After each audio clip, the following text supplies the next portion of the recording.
Sir, डंडे टूट गए। कितने सारे डंडे टूट गए, ये नहीं टूटा। सर, मुझे लगता है ये आदमी ने घंटा चोरी नहीं किया सर। मुझे भी लगता ये है। बहुत अच्छा आदमी है सर। अच्छा आदमी है। ठीक है, इसे छोड़ दो, पर इस पे नजर रखना। हाँ सर। ये सर।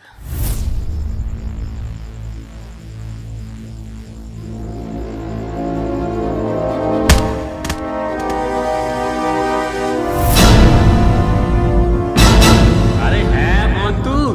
मैं जो भी हूँ, तुझे और तेरी घटिया सोच को मिटाने के लिए काफी हूँ।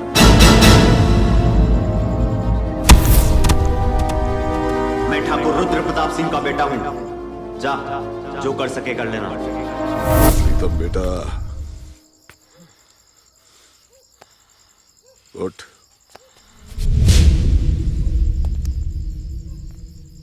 मैं जानता हूं वीरेंद्र और उस लड़की ने तेरी कितनी बेइज्जती की है। तू फिक्र मत कर बेटा, हम बदला लिए बगैर चुप नहीं बैठेंगे। उन्होंने जो करना था वो कर लिया, अब हमारी बारी है।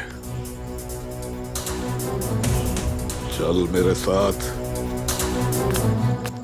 एक बात बता सरपंच, समझ में नहीं आया, ये तूने परसों पंचायती घोषणा क्यों कर दी, जबकि तू अच्छी तरीके से जानता है कि हमारे गांव के बड़े ठाकुर ही बड़े मुखिया हैं? और वो ही मंदिर पे घंटा चढ़ाएंगे, फिर सारे गांव को बुलाकर पंचायत करने की घोषणा का ये क्या नाटक है? जिस दिन मंदिर में सोने का घंटा बड़े ठाकुर ने चढ़ाने का प्रण लिया, उसी दिन छोटे ठाकुर ने हमें अपनी हवेली बुलाया और कहने लगे, ए बाबा जी के सरपंच, हम चाहते हैं कि इस बार बाकायदा पंचायत बिठाई जाए और सबके सामने फैसला हो कि मुखिया कौन है। हाँ। और जो मुखिया होगा मंदिर पे घंटा भी वही चढ़ाएगा। आई बात समझ में? अब अगर उस दिन हम छोटे ठाकुर की बात ना मानते और पंचायत ना रखते तो वो हमारे दुश्मन हो जाते, और फिर मुखिया चुनना पंचों का और गांव वालों का काम है। अब जो होगा वो पंचायत में देखा जाएगा। देखा नहीं जाएगा, होगा वही जो मैं चाहूंगा। अरे छोटे ठाकुर आप, और यहाँ क्यों पोंगा पंडित? हमारे यहाँ आने पर पाबंदी है क्या? अरे नहीं छोटे ठाकुर, इस मंदिर में आपका और बड़े ठाकुर का बराबर का अधिकार है, क्योंकि यह मंदिर आपके दादाजी ने ही तो बनवाया था। बस आप में और बड़े ठाकुर में एक फर्क है कि आप लोगों पे अत्याचार करते हैं और वो दया करते हैं। बड़े ठाकुर को कुछ नहीं मिलता है तो वो लोगों को छोड़ देते हैं, और आप छीनने में ही विश्वास रखते हैं। तो क्या करें? क्या करें? हमें हमारा अधिकार नहीं मिलता है, इसलिए छीनना पड़ता है। सौतेला होने की सजा हमेशा भुगतनी पड़ी है हमें, हमेशा। हमेशा भेदभाव हुआ हमारे साथ, लेकिन अब ऐसा नहीं होगा। अब ऐसा नहीं होगा, क्योंकि परसों की पंचायत में तुम पोंगा पंडित और ठुल्लू सरपंच, तुम दोनों ऐलान करोगे कि अगले मुखिया हम होंगे। हम करोगे कि नहीं? असंभव है छोटे ठाकुर, जब हम तीनों ही आपके पक्ष में नहीं तो ये पूरा गांव आपके पक्ष में कैसे हो सकता है? मैं जानता था पिताजी, ये लातों के भूत हैं, बातों से नहीं मानेंगे। इन्हें इनकी करतूत दिखानी ही पड़ेगी। गज्जू। हाँ सरकार। आजा बेटा।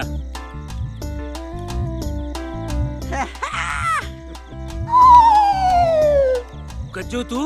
हाँ नहीं तो इनके साथ? और नहीं तो क्या। अरे मैं पिछली बार जब आया था तो आपकी कुछ फोटो उतारी थी। फोटो? फिर बम्बई गया, डेवलप करा के लाया। सोचा आप लोगों को दिखा दूं। दिखा? हाँ दिखा देते। और दिखा।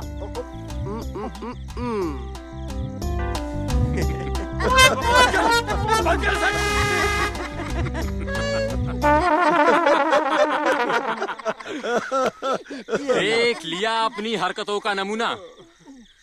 सोचो सोचो, अगर ये वीडियो भरी पंचायत में सारे गांव वालों के सामने दिखा दिया जाए तो क्या होगा?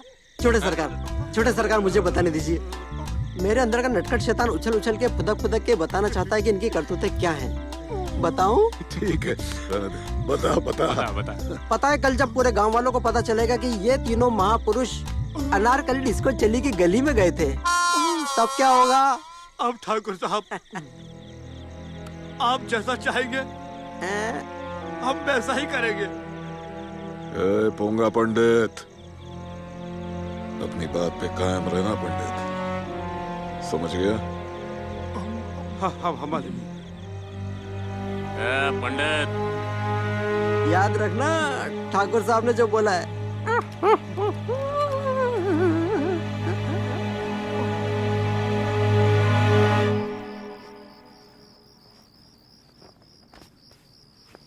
अरे पंडित जी, दरवाजा खोलो, हमें सचिव। इतनी रातों क्या कर रहे हो तुम जल्दी लोग? आओ, जल्दी आओ। अरे क्या हुआ? ये देखो।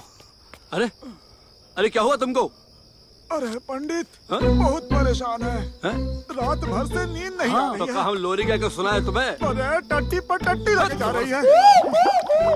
अरे मतलब ये है, इनको एक अजीब बीमारी है। जब ये ज्यादा टेंशन में होते हैं तो हर थोड़ी थोड़ी देर में पेट दुखकर इनको टट्टी आती है। ये देखो फिर आ गई। अरे कौन आ गई? अरे टट्टी और क्या? अरे जाओ ना तुम यहाँ से, बोला यहाँ से लेके बाहर तक गीला पीला कर दोगे तुम। चलो सरपंच जी, अरे चलो जाओ। आओ। तुम यहाँ क्या कर रहे हो सचिव? इनका लोटा लेके घूम रहे हो क्या? जाके सो क्यों नहीं जाते? चलो। नींद खराब करने अरे चले ठहरो आते हैं। ठहरो सचिव भैया, हैं? पहले हमारी बात तो सुन लो। हाँ हाँ हाँ। हमको लगता है कि आप लोगों को हिम्मत करके सारी बातें कल सुबह बड़े ठाकुर को बता देनी चाहिए। हाँ, ताकि इनकी जो है ना टट्टी पूरी ही निकल जाए। अरे नहीं पंडित जी, ऐसी बात नहीं है। हमें लगता है कि वो जरूर इसका कोई न कोई हल निकाल देंगे। और फिर हमने कहीं सुना भी है कि डर के आगे जीत है। और जीत के आगे हाँ। हाँ नहीं तो। इसलिए हमारी बात मानिए और अपने दिल से सारा डर निकाल दीजिए और सुबह जाकर सारी बातें बड़े ठाकुर को बता दीजिए। हाँ, तुम सही कहती हो पंडिताइन, जब मरना ही है तो ढंग से मरा जाए। अरे ठाकुर साहब, आप नहीं जानते, हमारी हालत बहुत खराब है, हम बहुत बेचैन हैं। अरे हमसे ज्यादा तो वो सरपंच की हालत खराब है। कल वो हमारे घर आया था, धोती ढीली थी, आगे से गीली पीछे से पीली थी, बदबू का भंडार बना हुआ था वो। उसके जाने के बाद हमने 5 अगरबत्ती जलाई। सच कह रहे हैं, अभी तो पंचायत का एक दिन एक रात बाकी है। कहीं वक्त के गुजरते गुजरते सरपंच ना गुजर जाए ठाकुर साहब। सच कह रहे, छोटा ठाकुर बहुत बदमाश है। हो गया? अब कुछ कहें आपसे? हमारे पास हर समस्या का समाधान है।